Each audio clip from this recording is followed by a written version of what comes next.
phallocratie qui te bestialise. Femme, même dans l'ombre, sois la lumière du monde.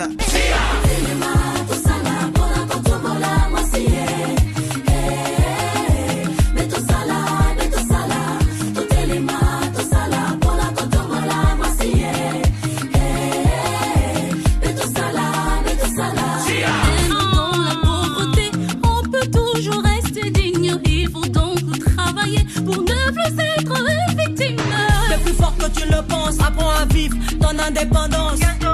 Fais valoir tes droits. Fais entendre ta voix. Ni toi, ni Amébé, ni Kanikaba.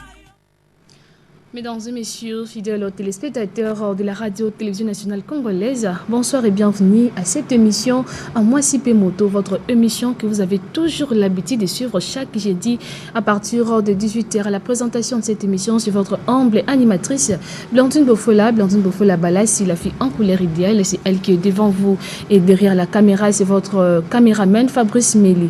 Mesdames et messieurs, je ne suis pas seule sur ce beau plateau, je suis accompagnée par deux invités. Ensemble, nous allons essayer de débattre sur la place de la femme dans la gestion de la chose publique.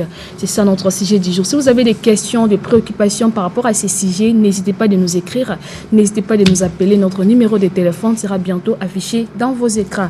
Alors, comme je vous ai dit que je ne suis pas seule et je suis accompagnée des invités, ensemble nous allons essayer de débattre sur ces sujets. À ma droite, c'est Madame Albertine Likoké. Bonsoir.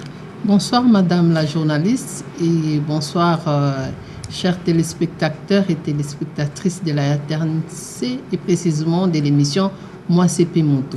Merci beaucoup Madame Albertine Nelly Coquet est coordonnatrice d'une ASBEL, GRAF, qui signifie Groupe de réflexion et d'action pour la promotion des droits des femmes. Je pense que c'est ça.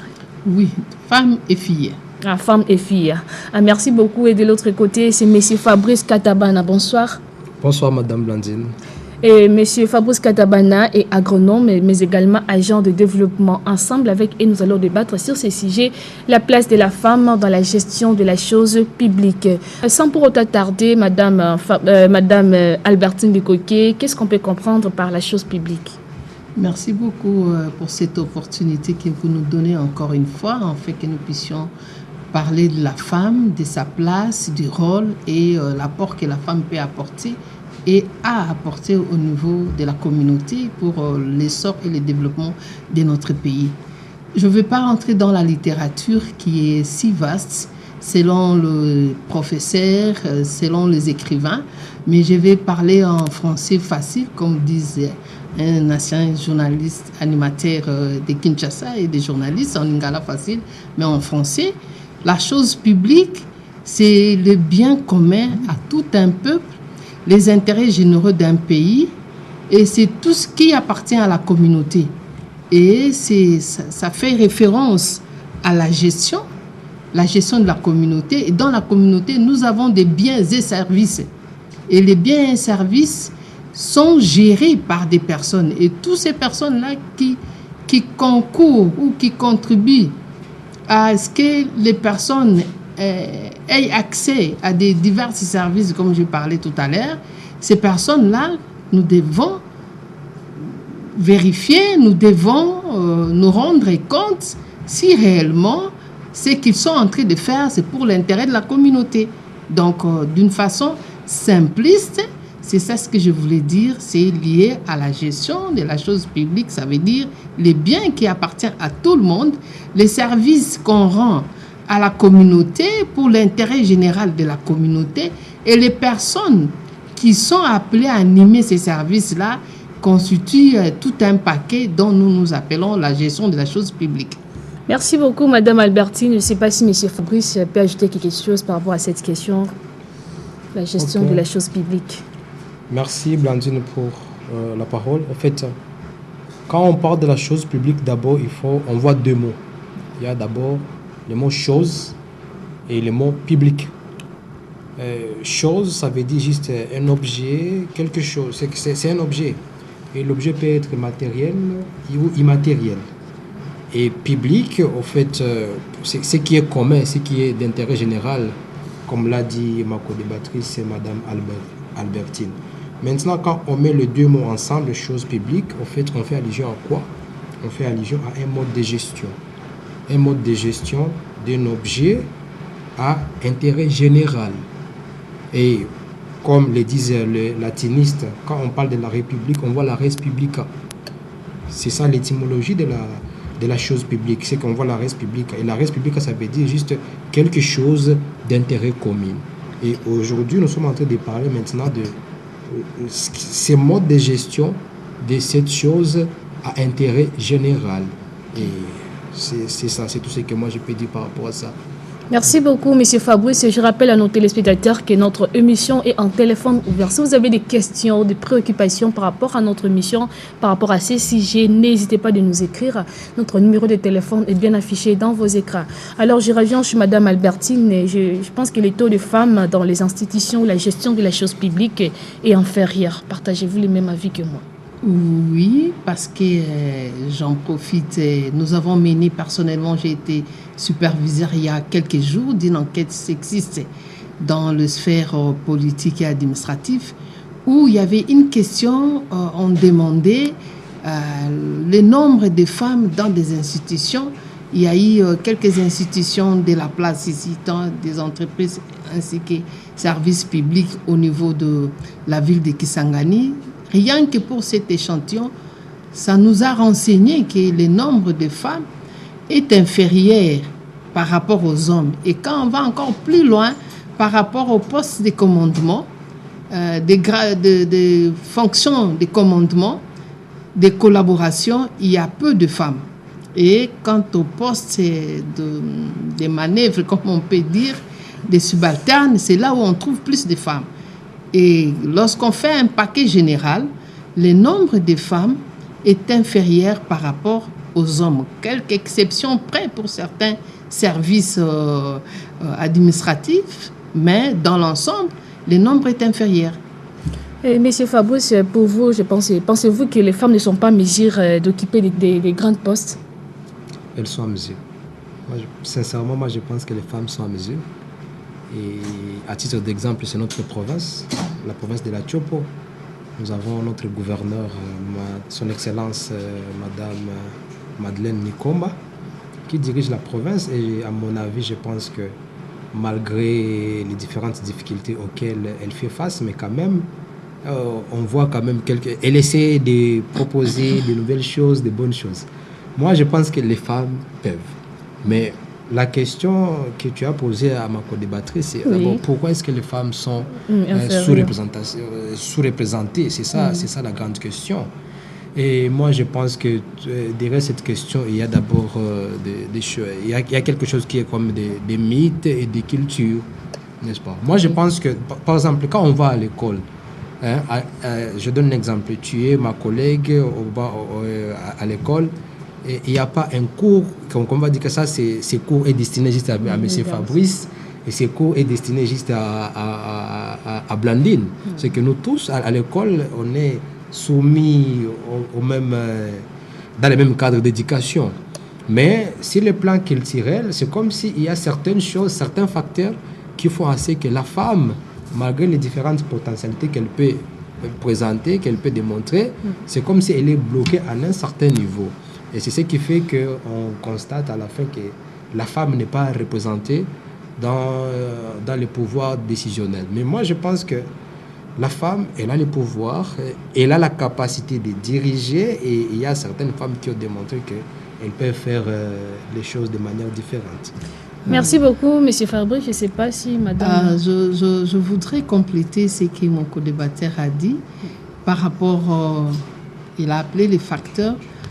Je crois que c'est ce qu'on a dit à la femme, à la jeune fille. Ce sont des coutumes, des pratiques que nous avons trouvées dans la société et qui se répercutent aujourd'hui au vu et au su de tout le monde.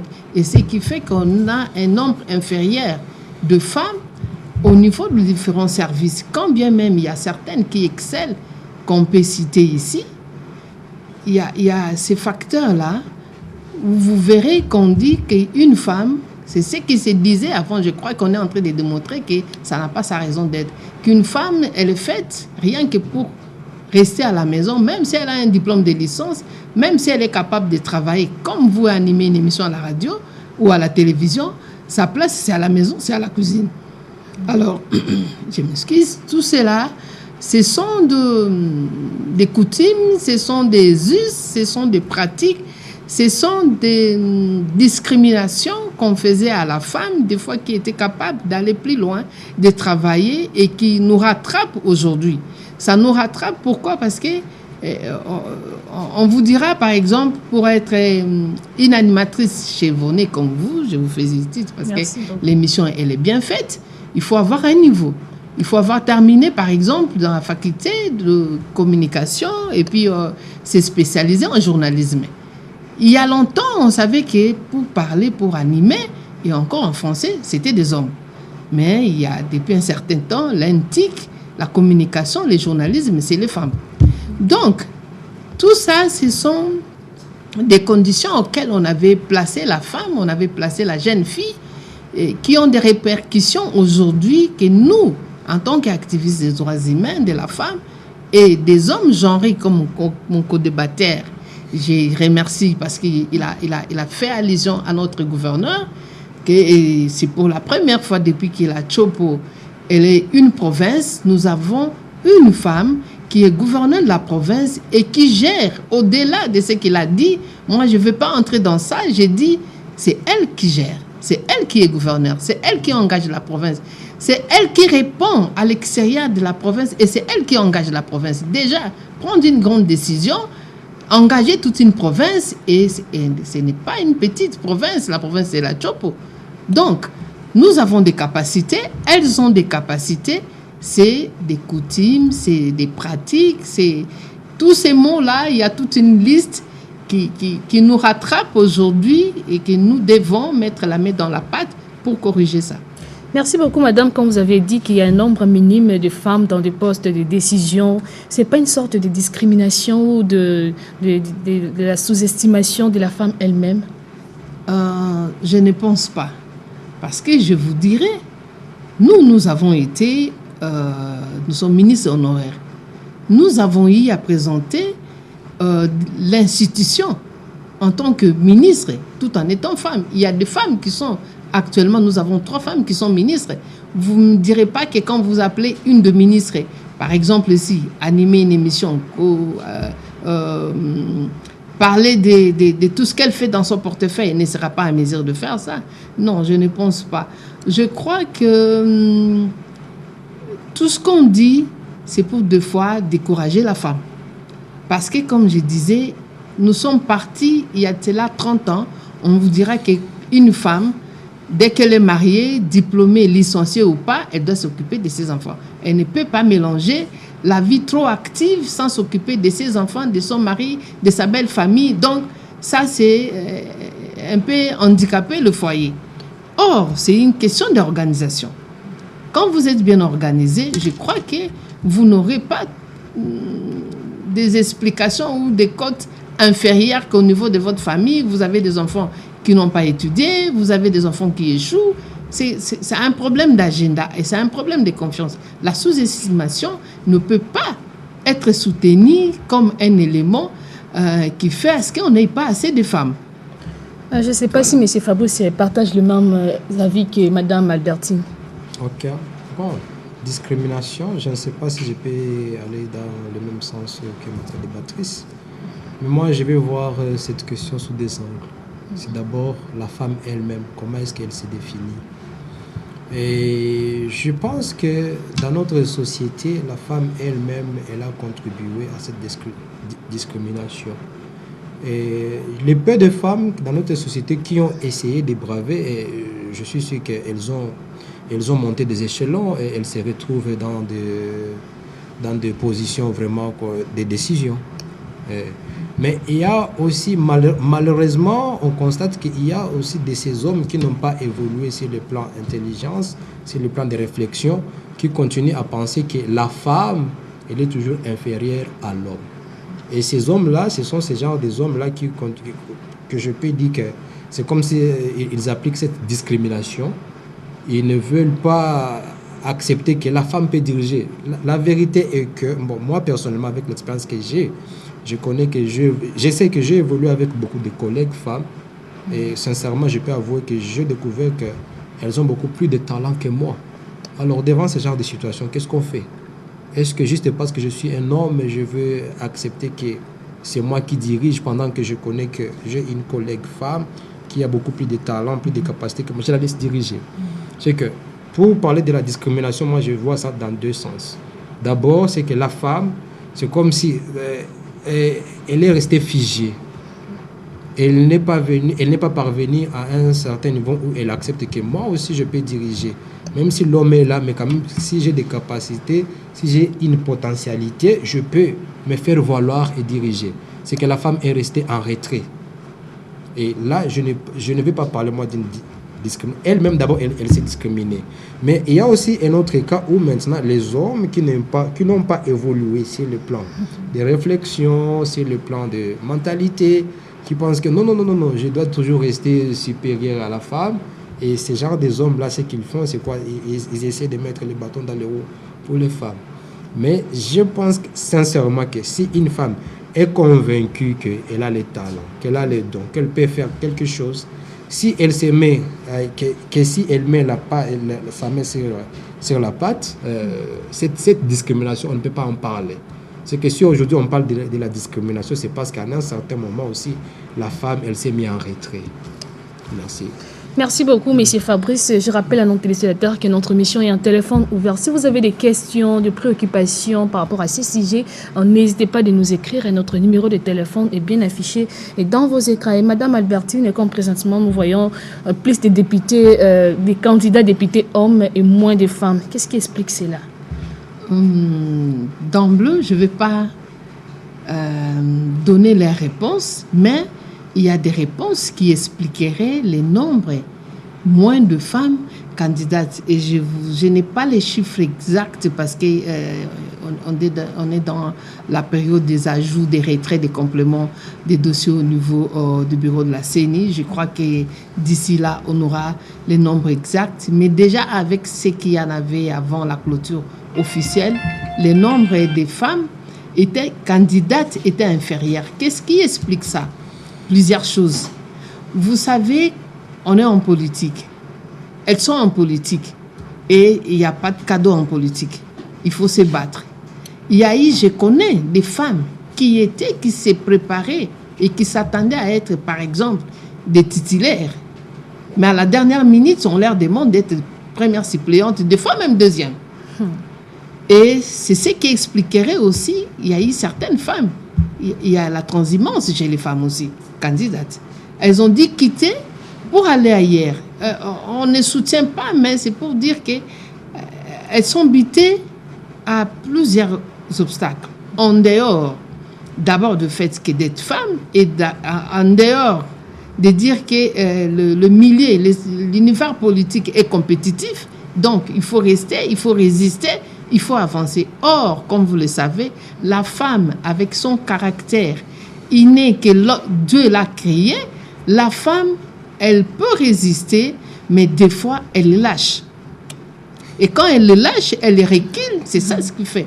Mais il y a celles qui ont déjà compris qu'il ne faut pas lâcher, il faut rester. En monde politique, c'est un monde compétitif. Donc, il faut résister, il faut avancer, il faut monter des stratégies. Au-delà de ça aussi, il y a plusieurs facteurs, comme je disais. J'ai parlé tout à l'heure de disposition en interne, il faut se battre, il faut rester. Il y a aussi un facteur de préparation. Dans la plupart des cas, celles qui ont déposé, vous verrez qu'elles se sont préparées. Et les hommes, ils se sont préparés depuis tout ce temps et savent que je dois être candidat. Mais chez les femmes, en grande partie, il y a d'autres qu'on consulte et qu'on propose pour être candidate. Et là, elle est en train d'hésiter aussi. Le doute. Bon, douter, c'est encore trop fort. Elle hésite. Dois-je aller? Je recule, tout ça. Mais il y a quelques-unes que personnellement je connais qui ont déposé leur dossier en bonne et due forme et le dossier a été validé au niveau du parti ou regroupement et elle est titulaire en attendant qu'on ait la liste définitive. Donc celles-là, elles se sont engagées et elles ont résisté, comme j'ai dit tantôt, et j'ai vu mon co-débatteur en train de sourire quand j'ai dit on a reculé. Oui, vous ne pouvez pas nous refuser les caractères. C'est que Dieu nous a mis à la femme.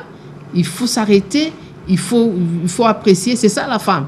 Dois-je avancer ou dois-je reculer? Chez l'homme, quand on lui dit, il se jette dans l'eau, il avance. C'est ce qui traîne aussi encore chez nous. Merci beaucoup, Madame Albertine. Et l'égoïsme exagéré des hommes, il ne faut pas oublier ça. Oui. L'égoïsme, quelqu'un qui s'est préparé, je connais des femmes qui se sont préparées, mais à la dernière minute, on lui dit non, tu n'es pas titulaire. Il faut laisser la place à l'autre. Et qu'est-ce qu'elle dit? Bon, Nia Chebasi Yangutu, ou carrément, elle dit bon, Naenda Fasingini. Et là, nous voyons qu'est-ce que ça fait? Celle qui est derrière, est-ce qu'elle va résister là-bas pour dire que Nichungetu? C'est ça le problème. Oui, je ne sais pas, M. Fabrice, pourquoi pas 50-50 dans la liste envoyée par les partis politiques? Madame Albertine, en tout cas, moi, je ne vais pas vous décharger.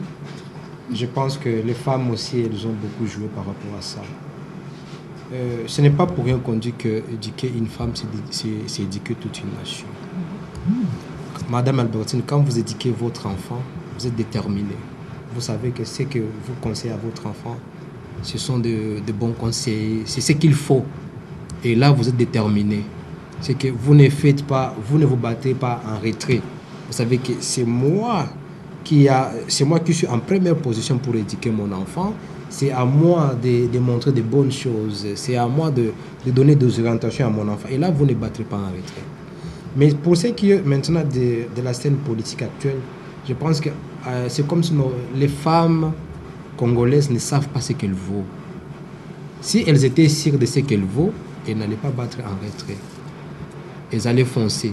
C'est qu'elles-mêmes aussi, c'est la scène politique, elles se laissent maintenant phagocyter par ces hommes qui n'ont pas voulu évoluer sur le plan des mentalités. Mais si nos femmes étaient sûres que nos femmes étaient sûres de ce qu'elles vaut sur le plan politique, elles n'allaient pas se laisser avaler par les hommes. Moi, je pense que ce que vous faites déjà sur le plan d'éducation au niveau de vos familles, vous devez aussi maintenir la même attitude lorsque vous êtes en politique. Mais on voit que lorsque vous êtes maintenant en politique, c'est comme si les femmes, elles se chosifient. Je m'excuse, ça me fait mal de le dire. C'est comme si nos mamans se chosifient. Elles pensent qu'elles ne peuvent pas faire quelque chose si elles ne sont pas appuyées par des hommes. À titre d'exemple, je ne vois pas un seul parti politique qui est juste porté par les femmes.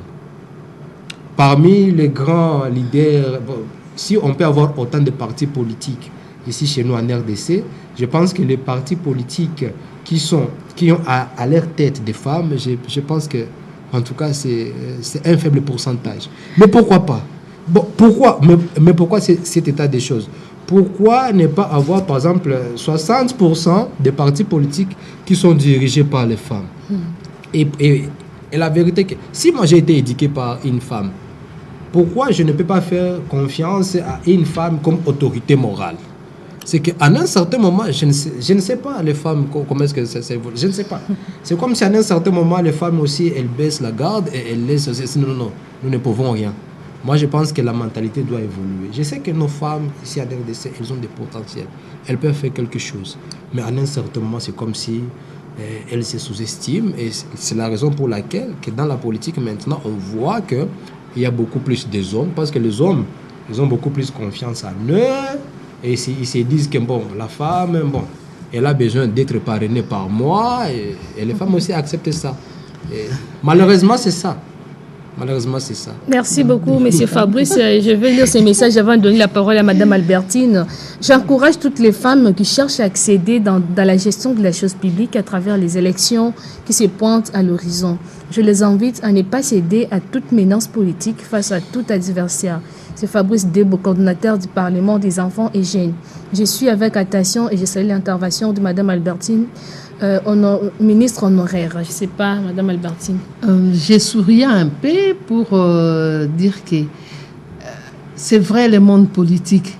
Et quand on regarde l'histoire de la RDC, c'est l'homme qui a quasiment rempli l'espace politique de la RDC depuis qu'on a eu l'indépendance, avant même qu'on ait eu l'indépendance. Et la femme est arrivée, comme vous le savez, les us et coutumes qui ont empêché et qui disaient Kazia politique, banauanaka, Kazia politique, banalalaka inje, Kazia politique. C'est ça on disait. Bibi amutu, ou quoi que politique. Tout ça. Mtoto amutu mwanamuke. Donc, yo mwana mwasi, ok, ça politique, waneza musala bato babalate.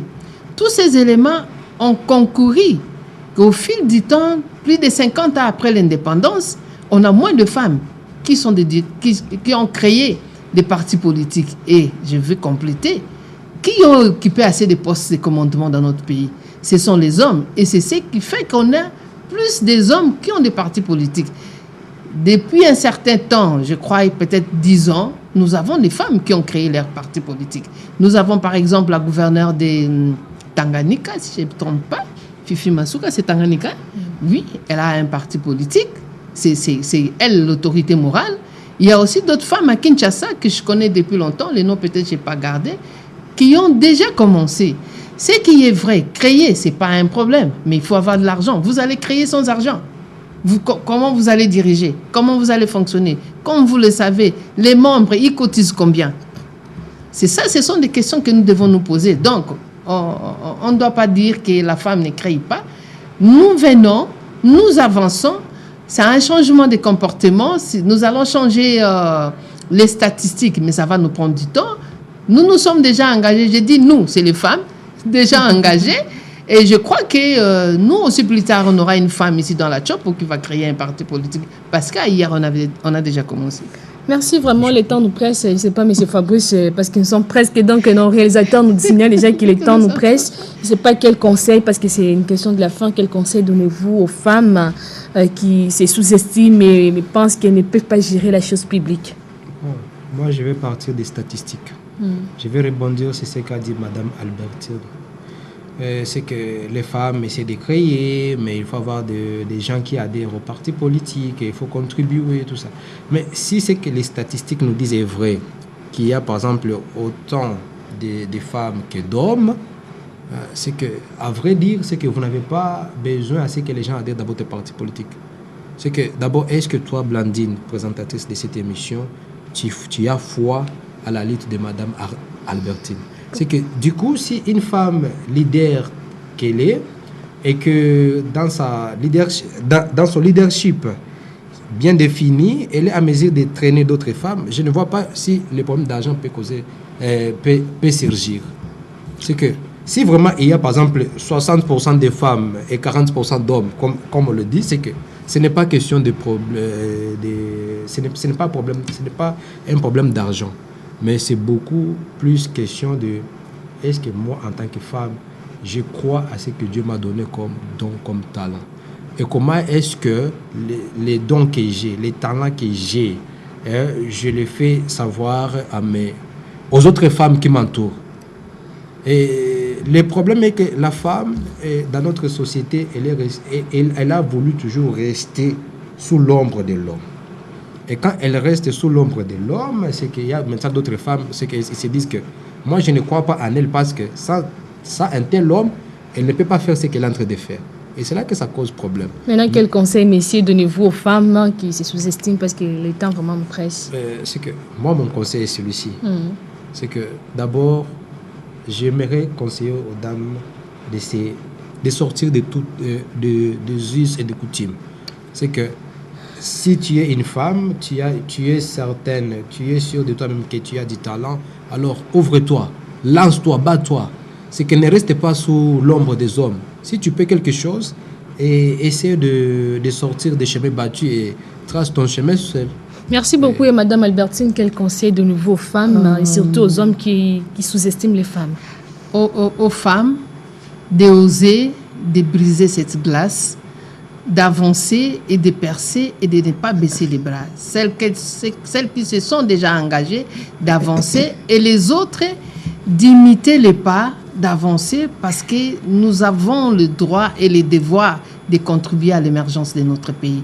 Et aux hommes qui ne croient pas aux capacités des femmes, je leur ai dit qu'ils doivent cesser parce que nous sommes créés à l'image de Dieu et que l'avion ne peut pas battre avec un seul aile. Et aussi, l'oiseau, pour qu'il décolle, il a besoin de 2 ailes. Donc, le 2 ailes, c'est l'homme et la femme. Nous avons des capacités, nous avons des potentialités. Ils doivent nous soutenir pour celles qui ont besoin qu'on leur soutienne pour avancer. Et aussi encourager parce que nous avons le droit et le devoir de travailler ensemble, main dans la main. Merci beaucoup, mesdames et messieurs. Vous étiez tellement nombreux en train de nous suivre. Vraiment, le temps nous presse et nous sommes arrivés à la fin de notre émission. Nous disons sincèrement merci à Madame Albertine Likoké pour l'acceptation de notre invitation. Et merci également à Monsieur Fabrice. Je pense que ce ne sera pas la dernière fois. Chaque fois, on aura encore d'autres sujets. Nous n'hésiterons pas de vous inviter pour débattre sur ce beau plateau de la radio-télévision nationale congolaise. Nous disons sincèrement merci à Papa Ebondo Kassongo qui était à la réalisation et Maman Anastasie Mboula pour la prise de son et Fabrice Méli était derrière la caméra et moi, Blandine Bofola-Bala, je vous dis merci et bonne suite de programme sur la radio-télévision nationale congolaise. On se retrouve le jeudi prochain à la même heure. Bye bye.